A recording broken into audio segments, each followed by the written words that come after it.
The tide is in, and the Corrib's salty morning air mingles with the light smell of traffic fumes on Dominic Street. These are the last days of the long summer holidays, and the city is slow to stir. A bin man goes about his chores with a desultory air, chasing the debris of last night's takeaway suppers. From across the way, I have a good view of the modest entrance to Chick Gillen's barbershop, a vestige of old Galway, and a bolt hole for those who seek occasional relief from the city's rapid new developments. Most of the street's family businesses have closed or moved to busier spots in town. Where fish and beds and prams were sold, now there are bookshops and continental cafes. My eye catches the sight of a dapper, well-groomed man who rounds the bend with a brisk step and a generous greeting for all he meets. It's as if the morning finally comes alive.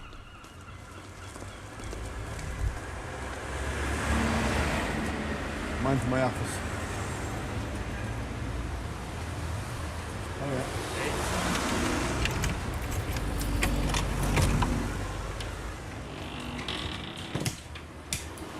My place of employment and enjoyment. How's that? My place of enjoyment and employment. We have to feed the birds.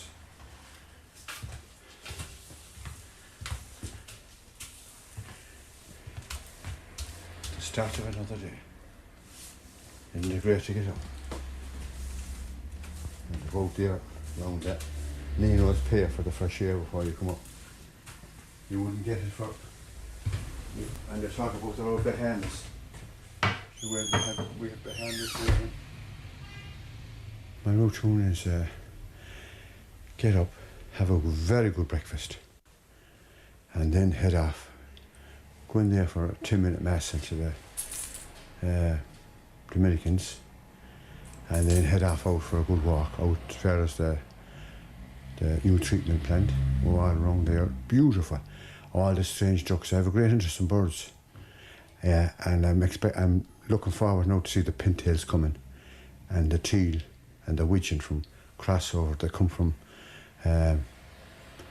Siberia, all these strange countries. And the swallows are on there getting ready now to leave as well. Watch all and the swans. Well, the swans will stay here. To see in the Cledda that all them swans as fellas that came back, the swans, people that died. And they say that the swans down there. So I'll be talking to Mike Griffin and Coley Moore and John Moore. We'll see if they talk back to me. They didn't, but they come up nice and easy and take. I feed them every morning with something. I buy a little bag of oats as well and give the ducks here on the canal now a shrinkle of oats in the lower. Because I used to do a lot of fowling one time, and I'm sorry I never shot any of them. But that time we used to shoot for the pot.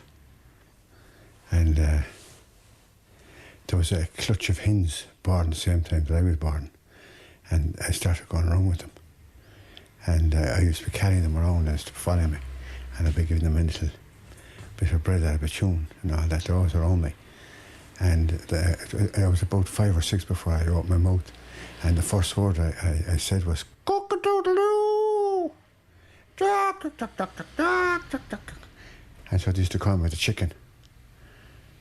Chick is sweeping up yesterday's discarded locks and pulling on a white coat in readiness for another day. The flats upstairs have emptied out, and the punters have not yet arrived at the bookies next door. The shop is small, stuffy in summer or when a crowd is in. On a Saturday, 4 or 5 men, seated close on the bench by the wall, will pack the place out. Sometimes they talk among themselves, but mostly it's a single flow of conversation mediated by Chick, master of ceremonies, showman and ball-hopper extraordinaire. In his company, the city becomes a town again. The room's thin walls are decorated with an eclectic mix of photographs, paintings and newspaper clippings. Racehorses, local personalities, sporting heroes. I imagine that these characters, immortalised in Chick's Hall of Fame, must sometimes slip out of their cold frames and mix and fight again with their brethren on the bench. Heroes long dead to citizens in other parts of Galway live rumbustious lives here still, and share their tales with anyone who cares to come and sit. Business is lively, but gradually more and more of the old-timers are going to the other side, and every loss is keenly felt. There was 1 week I had 7 customers died. And they're all friends. That's the saddest part of this job now. I'm cutting fellas here for 50 years. And I'm cutting 4 or 5 generations now. And they loved to. One fella's away now, and he came back all the way from America so that he get his 4th generation cutters here. Now, that's what I'm saying. There's no week passes where I'm getting mass cars or going to funerals. Yeah, it's very sad. And good, nice people too. And good humoured. You know, you've great old crack over here. But there were some great characters now here. Yeah. They could Killer Malone up there. The last street fighters, he used to do all these fighting on the street. Yeah. He called himself, the killers used to call him. See him up, he's still alive. And there's Christy O'Connor. Miss Christy came in there last week to look at his photograph. And he looked so well, he stood at the door there, I knew him and was up the phone like. He looked at it and he said, "Who's that old lad up there?" And that's when I recognised me. "How are you, Christy?" The maestro himself. And there's Nolan Final up there, the Lord Merson. I worked for him for years in Sea Pint. He's a man that built Sea Pint. A grand man and a nice man to work for. He was a grand man. He was a great, he was one of the first big fellas that started Sea Pint, that started Salt Hill. And then there's Mockin Oliver, see him with the goose, great character, great fisherman. There he is coming out for the Christmas dinner on the bicycle. I asked him, was a nice goose? He said, "Well, it was beautiful," he says. "My wife stuffed him," said she, with breadcrumbs and a bit of dripping and a couple of rashes over the back of him. And he said, "And he tasted lovely." Oh. But these have their own geese in Clare one time when I was a kid. They're all geese, yeah, lovely, and hens, but mostly geese. And who else know how we up here? Oh, they were marching Thornton, marching Drain-on. There he was, wasn't he great bit of stuff? And he'd only 1 pair of togs, and that he wouldn't wear any else, only one with a shamrock on it. See it? And that's him in his young days, 1943. He was a leading contender at that time, one of the contenders for the world heavyweight. And he wasn't, you know, compared to the heavyweights now, they're all 18 stone. Marching was just 13 stone. And then you have the heavyweights up here. Francis Barrett brought that back from Atlanta from it. Well, he was in a bus and he spotted it. And he said, "Chick, it like that." And he brought it all the way back and he didn't break it. And even when he was coming back at the parades, he was hanging on to it. Yeah, and when they came off the plane as well, they were going to give the flag to Michelle Smith to camp. No, said she, "Give it to the man," said she, "they brought us into the stadium." That's what she was very fond of him. So he carried, and he gave that into Miss Mel Smith to mind while he was carrying the flag. Now, and when he came off the plane, and it was raining that day, but it's a grand photograph. It's I suppose one of the best heavyweights. We had Cassie's in the front beside the fella that had great bouts with him. I think he's near on minute. And then you have Larry Holmes up the back and George Foreman, George Norton. But they were great heavyweights too. Marching was as good as anything. And then I have Michael Carruth up here with his goal middle. And then I have a great character here, no hole in the football. He played for the Griffins. Stefan Amalia, the tweed chap, a gentleman, 6'2", big strong man. A great man for fishing and shooting and a fine cutter man. And then I have another lad, Rory O'Toole. He won a European Championship medal in the Special Olympics, in a great friend of mine too. Yeah, in Spain. He won that in Barcelona. And then I have the photograph of President Kennedy here, passing the shop. I went out and shook hands to him that day. Yeah, I did. And there was a couple of customers, we all went to the shop to go and see him coming down the road. And I said, "I'm going to go out now and ask him when he come in for a haircut." And they were to find me. So I walked out anyway. There was a big load of FBI fellas on the car, but they didn't bother. Walked out. You can see there now the car stopped. That car was a friend of mine, a customer as well, Pat Mulray. And So when I went out, he looked back, and I went out to shook hands to him, and I asked him, I said, I'm the barber there, Mr. President, would you come in for a haircut? And he took a look at him, his mouth was open, he thought it was very funny.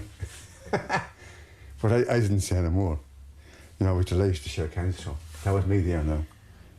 Yeah, and the car stopped and all the car had, and there was a big load of FBI fellas in the back, but they didn't bother. Yeah, you know, well, it was harmless. There are several versions of the story of how he started in the trade, but the one that Chick likes best is where he was heading off to the army and he called in for the lend of a comb. The owner spotted his good grooming and offered him a job on the spot. He remembers working at the American Parlour in Eyre Square. It was the finest place in town, and clergymen were addressed with their correct titles. Now, Monsignor. Yes, Archdeacon. When he set up on his own here, over 40 years ago, it was workers from the foundry and the woolen mills who were his mainstay. They would throng the place on the eve of the Sodality, or race week. What are you sparing the brill cream for? Put on what'll last to tomorrow. Almost all of Chick's customers can recall their first haircut. In some cases, Chick will remember their last. There was one time when it was up in the old sand, and they were up in a big slab that time. They used to be laid out that time in a big slab. Frightening old thing, you know. So I went up anyway, and he died of TB. It was up in the TB hospital in the Woodlands Sanatorium, up the road there. Yeah, what happened, son? Yeah, and his jaws was gone in awful fair. So I could shave, and there's a good bit of hair there now. So I shaved, it was open razor. So I went up, I think I have TB myself. I went outside anyway, and I looked around, and see whether I see anything. You know, I could feel in the two bits of the, these couple of small potatoes, so I mixed out two anyway, and I shoved them in. And had done the job, and he looked so well, I left them in. But I knew the fella anyway, and around September, September, I went up to see the grave. I said, I'll go up and see John's grave and see how's he getting on. Jeez, there was a crop of potatoes up over. You think it's not going up the top, Chick? Yeah. Wouldn't be right as you up something queer. Oh, yeah. I remember the first time I went up to O'Reilly, I went up to the sand. I had to go to the fair side because it was up the big slab. And when I went to fair side, when I was going over it, I had my hand, elbow, you know that now, Georgia. My hands touched his stomach and then let her know some kind of gas or something. And just I was like, oh, and my jeez, I took off. But I was explaining to him what happened. I said, that fella's alive. I don't know the fella said, that fella's alive. But I shaved a good few fellas here in the street, old Bill Hegarty over there, and gave him the last shave. Yeah, when he died. I remember he died, his eye wasn't even closed. They sent over. Because he used to shave them when it was in hot, you know, as in cold. But, oh yeah, you get used to it. There's none of that now, is there? No. They do the hospital. Oh, do the whole. Should have put makeup and all. Enough off the top now, no. Small bit of you know. Yeah. It's all in all makeup now, Giorgio. Eyebrows done and everything like that. I don't know why. You know, see this gentleman here, I'm cutting this gentleman. He has great stories. That man is all his life a baker.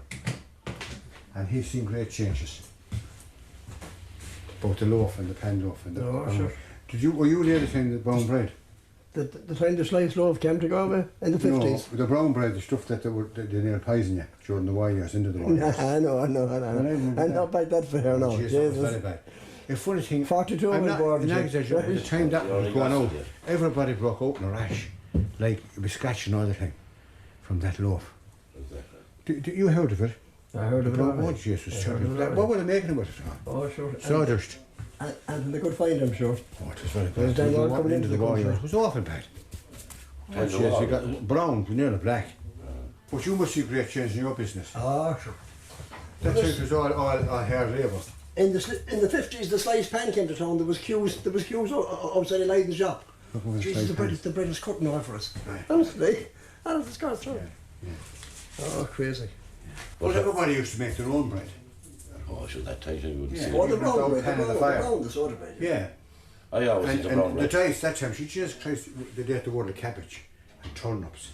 I always eat brown bread now. Yeah, So long as it was food, eat it. That was the main thing. Which? So long as it was food, eat it. That's right, huh? That's it. Well, look now. The diet was very different. Plenty of cabbage and turnips and spruce. And everybody, even where I lived in Bohemore, there was no flowers that time on roses. It was spruce that was growing in the front garden and cabbage, as well as the back. And there was plots given out that time with the soup. You remember all these supermarkets now, down the Hereford Road. That was all plots. You get a plot down there for 2 shillings. And would you believe it, the spade you could live it there, never taken. There wouldn't be a scallion taken. Except if it might be fair to come over, having a scallion, take a few scallions there, fry it away, say. I have turnips over there if you want them. Cheese, they were offered on us and tasting that time. Every one of them had a pig that time, 2 or 3 pigs at the back of the house. That's right. They had, and we used to get, I remember we used to be going and getting down littles for them and all the waste. And she used to, who was this? She used to buy them. Todd Corbett from Hertford. He was the big buyer. And one day we were going to the first 2 pigs I got. I'm sure I hadn't them well done at all. But I would bring them down the road anyway. And this fella said to me, he says, look, chick, he says, the greyhounds don't know, he says, till Friday night. So I brought them back in and got a few more buckets. And there were no waste that time. All the pigs and all to be around. To be all in. And there was Look a at dump. the tastes in the baking that time. Oh, smashing. What a stuff. Your own spuds and cabbage, that's what they used to get, the real. But you want the battles, they're talking about washing their hands now. But what do you call this? They have a fancy name for the runs now. What's this to have? Oh, what's this to call it? Oh, geez, some kind of a virus. I had to hear it now. I'll think of it in a minute now. But I remember, you remember the big battles of corn and beef outside the butcher shop? You put your hand down and it'd be half soaking. And they'll shoot that over the there. scud dogs and all, do you remember? Oh, the cheese would be great. And the old cow's head was cooked. That's right. And the pig's head was a luxury. And it'd be split in 2. Cheers. And the crew beans, cheers, they were delicious. Now they have. It's not the same taste anymore, is it? Oh no. They were all, there was no, they were, I suppose, what you call organic. We did not mint that time. There was no fertiliser. One of those. And old chickens was grand, free range. That's so fine. Then when the day old chicks came, I never had chickens as well. You couldn't eat them. Which? The old day old chicks that were I know they're not. The cock, he was the colour. I think that's forced. And he had a leg near like a lamb's leg. The cock was so big. And they was eating and drinking it. 2 big, that was the big dinner. 2 of them up the table. And a big mug of buttermilk then. You couldn't beat it. The same taste now as the fish now either. The mackerel or anything else, that's the same as long ago. So the sea's rotten now, I suppose. I remember going down there and I'd say all them fishermen that were fishing that time, they're up in heaven. They were the most generous men you could get. They used to throw hanks onto the for anyone to take them, anyone to be looking for a bit of fish. Hanks of them onto the quay. And you could, my hands were cut bringing them home. About pan would go down straight away then. And then the pot would go down for the pot. Do you remember the red garnet? Did you ever the red garnet? He had a big red head like you now. Oh, fine red head. Do you know what him? He had a big fish. Well, head and all would go down. Eyes, everything be it, only to clean them up a bit. Tail and everything. The nice way we done the mackerel was in the fire. Oh, lovely. Without the thing, you know. And put the tongs in and it was beautiful. Beautiful. If they saw you doing that now, they'd send you away. I'm thinking of that name now. Simonella. That's the job. Simonella. That fancy one, they call the runs. But Jesus, you got the runs when you plenty of your time. But you wasn't doing you good. But the best thing in the world. The shop is fitted with 2 Barber chairs, but it's plain that only one comes in for any regular use, for Chick has worn a semicircle on the lino around it. A dense ring of hair clippings lies outside that again. A wooden board is stacked nearby. When laid across the arms of the chair, it brings even the smallest customer within Chick's reach and elevates him to the status of boy prince. Now, hop up there. The wind blows the hair down. Well, I'll put something on it to keep it down for you. Well, I hop up here and you're a great boy. Are you ever, give you a hand up?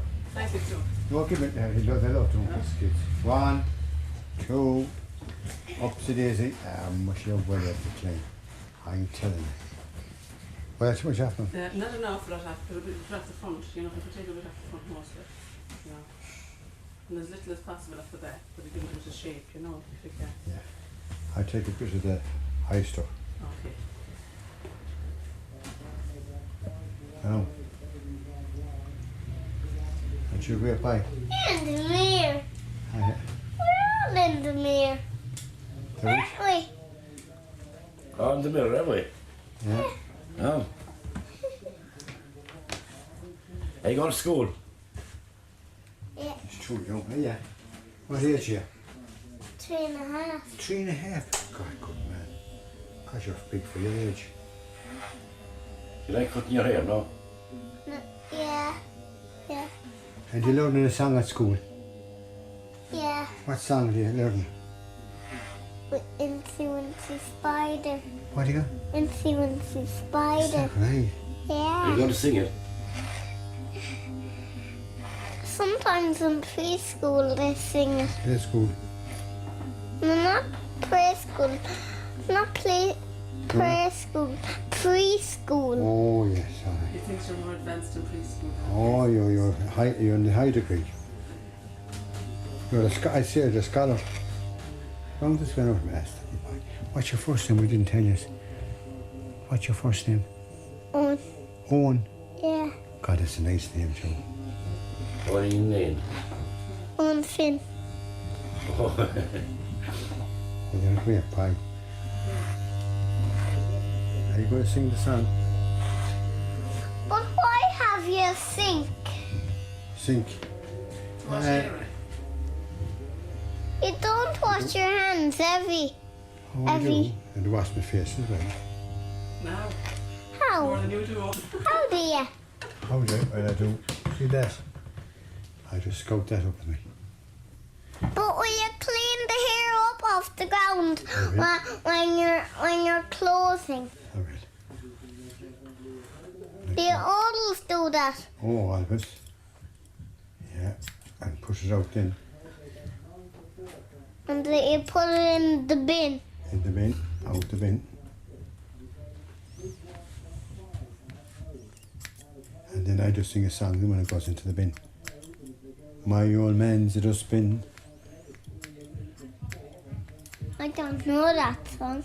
Yeah, I'll teach it to you someday, will I? You cut my ear off. And then I'll throw half off. Look at that. You might if you don't sing him a song. It's only half an ear. Gee, where's it gone? Where's your ear gone? Where's your ear gone? Back again. Now give us a song now before you go. Do that, man. He said he has to I had sing. him waiting for my haircut and he's after singing as well. No, Oh. he's saying. He sang. And I don't like to. Yeah, I can show you a great singer. I can't I do them. anymore. Goodbye now. Right, thanks very much. Say thanks very much, Owen. Bye on. This is the last time I'd ask you to sing now. Will you sing? I'm in. La la la. Sing outside the door so. I can't sing anymore. Why? Do you sing a lot? No. What can you do? Goodbye now. Nice and Bye-bye. ready, isn't it? Don't really have to sing. I think good man. Listen. No, I'm perfect. Incy Spider climbed up the water spout. Down came the rain and washed the spider out. Out came the sunshine and dried up all the rain. And the Incy Spider climbed up the spout again. No. Bad man.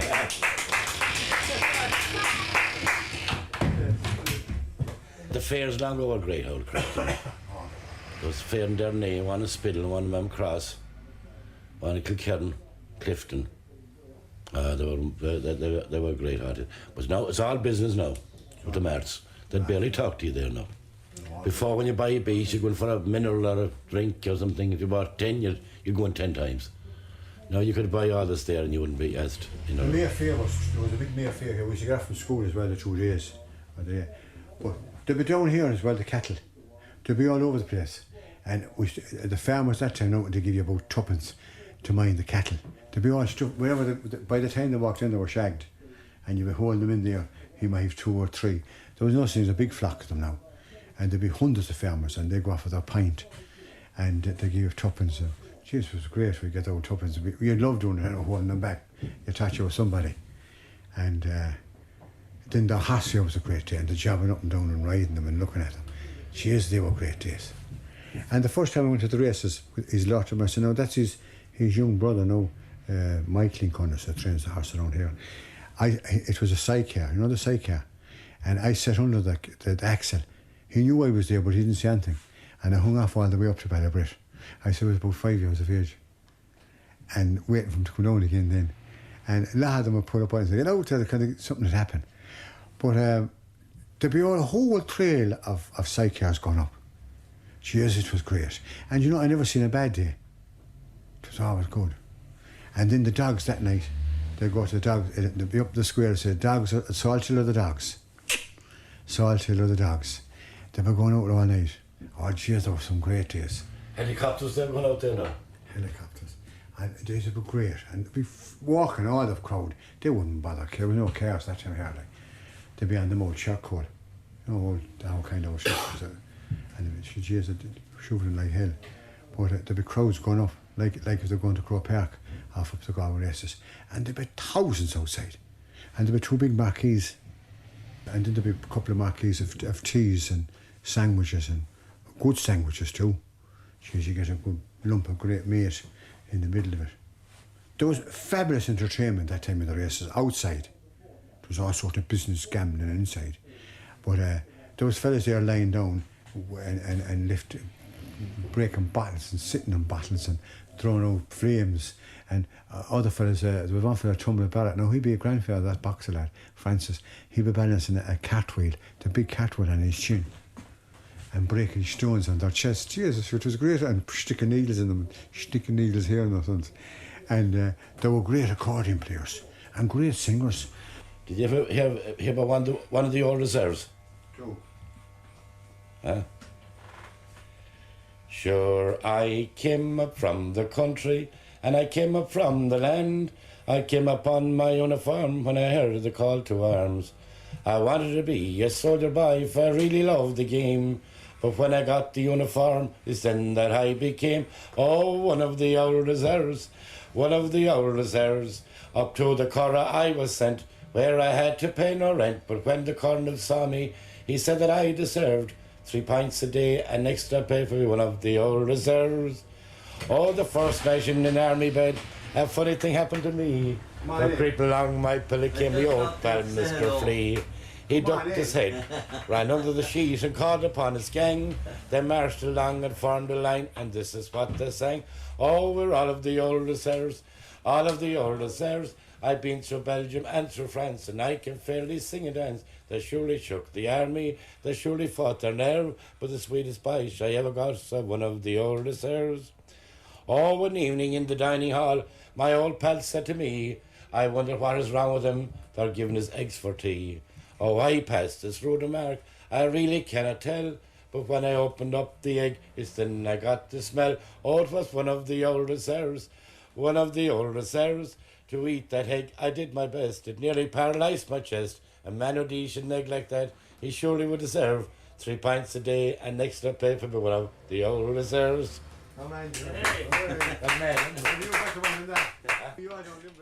First time I started off was a hand machine. The hand. Look at it here. There was 3 machines then. There was a number 1 that took off the big stuff. Number 2 then gradually, and then the fine one down the neck and mark on the locks and around the back of the ears. And then fellas had fine big bushy heads that time, big strong hair. But of course the work is groomed there now. We used to want the barber to groom them, but we had a thing called tendon scissors then that tended well down. They're like a full head of hair but tinned. Yeah, and the scissors are going over very good. And then there were big scissors, they were long. You'd often give, when you were training, you'd often give a fella a nip to his ear and be bleeding like a pig then. Gee, it's terrible. And you know what we used to put on them? Septic pencil wasn't strong enough. The cobweb. Go in the back room and get an old cobweb and put it on there. And they'd agree to it too. And it stopped that, it stopped the blood, great to stop blood. Oh, that was an old cure. But that's when you're young for now, when you get good, then you'd know. You get a couple of slaps in the jaw or a kick up the backside from the boss. And And the cutthroat, now when I started first, all shaving was cutthroat. Because, and I agree with you, because I often shaved myself years afterwards with old blades we had in the shop, and it was like a Japanese shave. Talk about tearing. And that's what you should shave them, because that's such great skin. And great, oh, they were. Great skin. And my father-in-law, I seen him at it, he was a farmer, and when he finished milking the cows, when he'd go for a shave, he'd sharpen the blade in a jam jar, and he had the one Max my blade, and you get a packet of that in for a penny.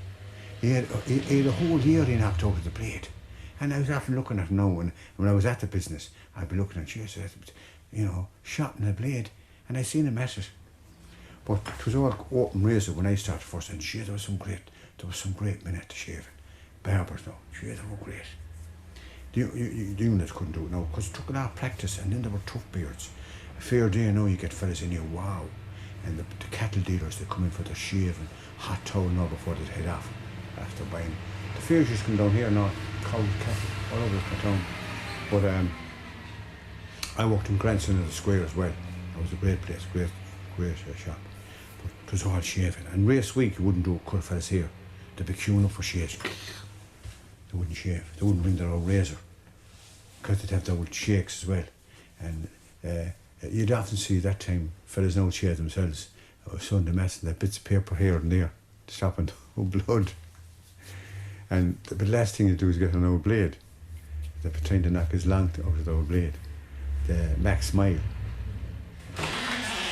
Here's Joe Kine.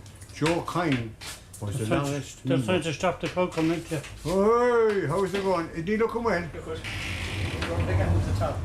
Don't mind that. They hear the brains all the time. Have the hairpiece left at home and I got back up and put it on. He was very cross when he was in Seapoint. He wasn't, he was alright. Only the time he gave me the door did. Yeah, he did not. I just got all done. But all, yeah. And we haven't feeling too well ourselves, Joe. No. Well, I And a feel bit of good, heat. alright. There's only 2 of us left. Joey is deaf as well. Huh? Joey is deaf, I'll see you. like myself. That's for me for a shout. I died Martians here one day, and I put him in the back here. And Jesus, I was busy then, and I let him try. And You forgot about him. You know, 1 minute watching, because Martian didn't want to see them dying him. But because next day I heard the back door opening, and I looked out the door, and he gone off the cap. And he was in a hurry, and all the dye went down his neck, and down his shirt, and down the side of his face.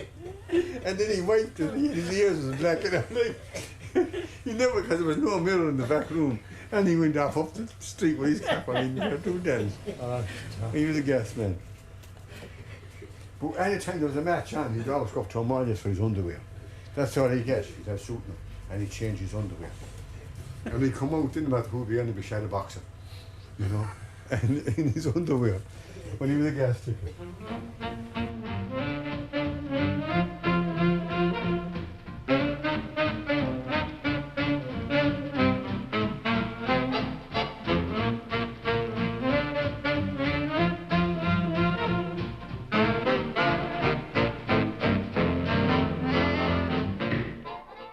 I started on Seapoint. It opened the week before the races, 1949, and I started race week 1949, and I finished in 1980. I run 30 races, isn't that so? And the best years, in my opinion, there was the 50s and the 60s. You had the Regal from Cork, there was show band from Cork that time. And Jesus, they were nicer, but like people, men and their wives and youngsters might come in for a half an hour or so, just walk in to hear them. Jeez, they were a great outfit altogether. I think some of them are dead down there. They were, Minahan was the man's name from Cork, the Regal show band. They were logging great. Then you had Des Freshwell and Hugh Callahan. Oh, they were great. But there's the band that time, there'd be a relief band, there'd have to be with those hours, or if you had an English band, no, they'd only play so many hours. But I'll tell you a yarn about a fellow called Billy Flynn, or rest his soul. He was a clarinet player with Des Freshwell. And Billy Flynn was a bit of a rake of a fella. But the clarinet he'd have bits of chewing gum and bits of elastics and everything. But Sid Phillips was playing, who was the top clarinet player in England himself. And he spotted old Connor thrown in under the chair because Fresher was the relief band for him. And when he was finished, he said to one of the lads, come on up here in the band. I want you to see what this guy's able to do with that thing that's under the chair. That's what he called it.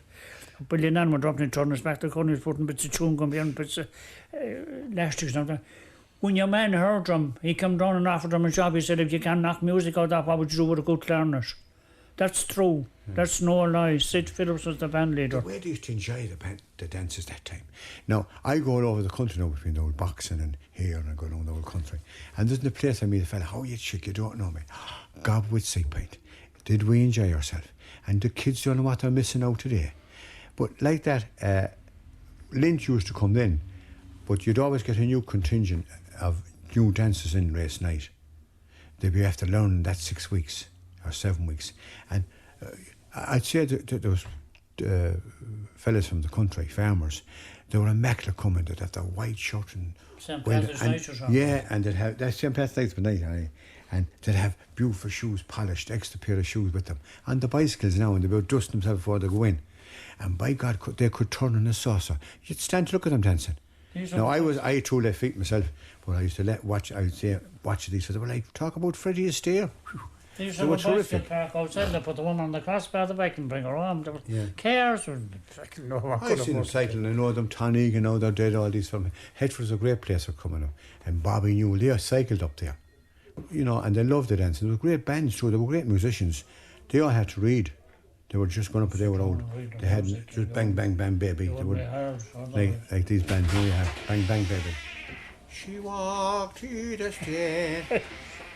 But, they were great. He was one of the top singers there. He was the top singer with Judge Fretwell. That's who he killed. I don't know. Don't tell him about Billy Flindler or someone said Phillips. About the old clarinet thrown under the chair. The elastic.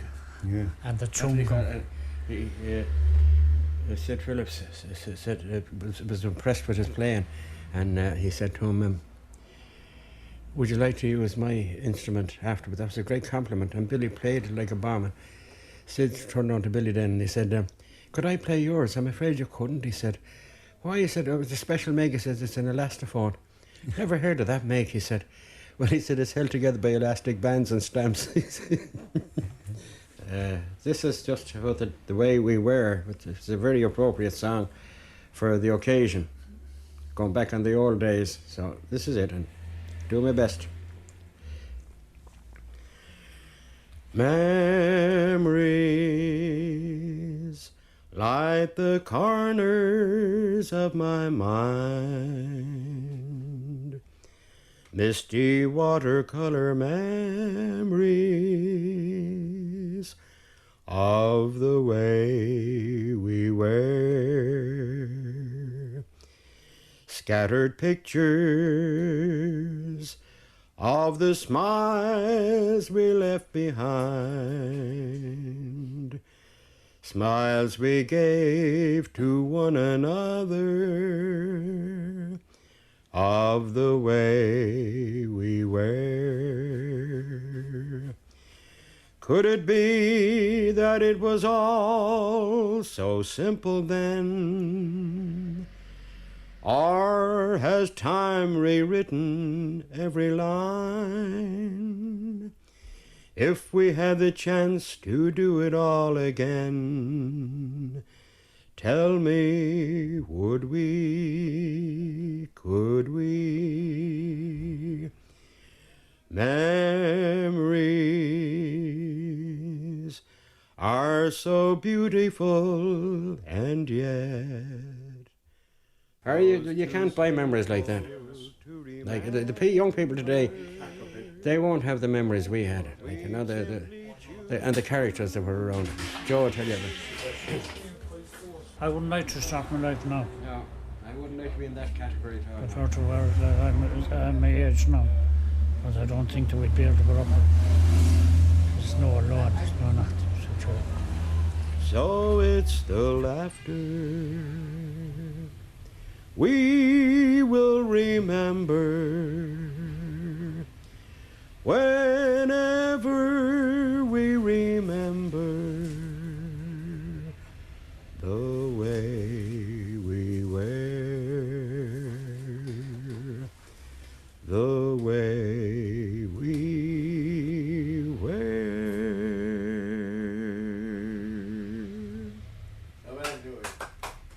is it that every generation fears the next will have nothing worth remembering to comfort them in their old age?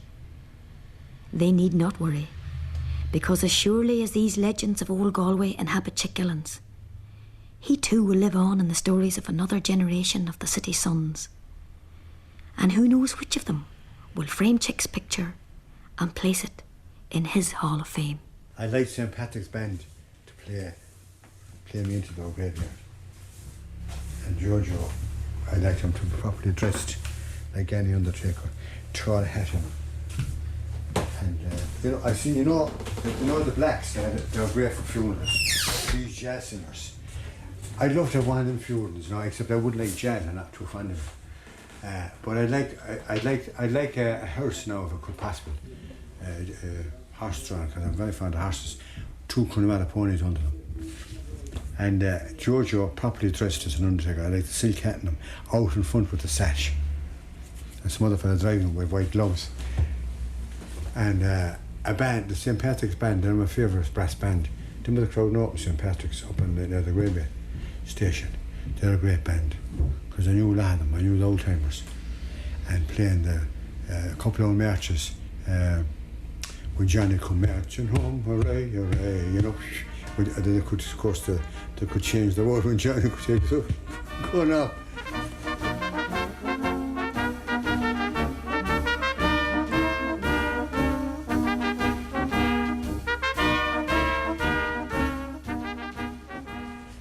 At the end of the day, just kneel and pray. I thank the Lord for the work and play. I try to be good, but I know sure I should.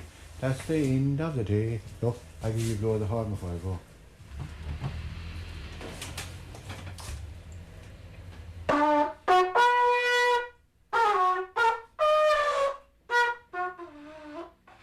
The wind is going.